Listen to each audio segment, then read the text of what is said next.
नमस्कार, मी सहाय्यक कृषी अधिकारी एपी देशमुख. शेतकरी बंधूंनो, सध्या स्थितीमध्ये हरभरा पिकावरती मर रोग किंवा मूळकूज याचा प्रादुर्भाव आपल्याला पाहायला मिळालेला आहे. तर मूळकूज जे आहे म्हणजे रूट रॉट, तर याचे लक्षण असे आहे की आपण जेव्हा हरभऱ्यात झाड उपटण्यास बघतो तेव्हा ते इझिली उपटल्या जाते, म्हणजे त्याचे मुळा जे आहे तर मुळा पूर्णपणे नष्ट होतात.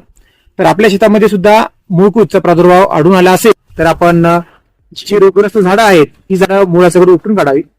आणि त्या ठिकाणी आपण मर रोगाच्या व्यवस्थापनासाठी ट्रायकोडर्मा विरडी 50 ग्राम प्रति 10 लिटर पंप असा याचा वापर करू शकतो, किंवा आपण रासायनिक बुरशीनाशक मध्ये थायोफिनेट मिथिल 17% WP याचा सुद्धा आपल्याला वापर करता येतो. तर शेतकरी बंधूंनो, मर रोग आपण फार सोप्या पद्धतीने ओळखू शकतो. ज्या शेतामध्ये आपल्याला हरभऱ्याची पानं आपल्याला पिवळी पडलेली दिसत असतील तर समजा तो मर रोगाचा प्रादुर्भाव आहे.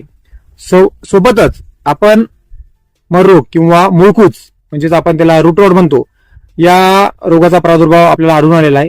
तर जो मूळकूज आहे यामुळे जे झाड आहे ते उपटल्यानंतर आपल्याला या पद्धतीने म्हणजे त्या झाडावरती मूळ नाहीत. आता आपण जवळपास आता काय प्लॉट मध्ये फिरलो आणि त्याच्यामध्ये आपल्याला हे असे भरपूर झाडं जे मर रोगग्रस्त आहेत ते आपण बघितले. व बघा आता प्रत्येक झाडाला इथे मुळा जे आहेत, मूळ ज्याला याच्या मूळ कशाच नाहीत, म्हणजे याला एकालाही मूळ आपल्याला दिसून येत नाहीये. तर अशा परिस्थितीत आपल्या शेतामध्ये फार आपल्याला जागोजागी असे आढळून येत असेल तर आपण लवकरात लवकर याचे व्यवस्थापन करावे. तसेच शेतकरी हरभरा पिकाची मुख्य कीड जी आहे हे आहे आपली घाटी अळी. तर घाटी अळीसाठी आपण त्याचे व्यवस्थापन आपल्याला आतापासूनच करणे फार महत्वाचे आहे. तर त्याच्या व्यवस्थापनासाठी आतापर्यंत आपण कामगंध सापळे लावावेत. त्यामध्ये आपण हेलिल्युअर या लूरचा वापर आपल्या कामगंध सापळ्यासाठी आपण हेलिल्युअरचा वापर करावा.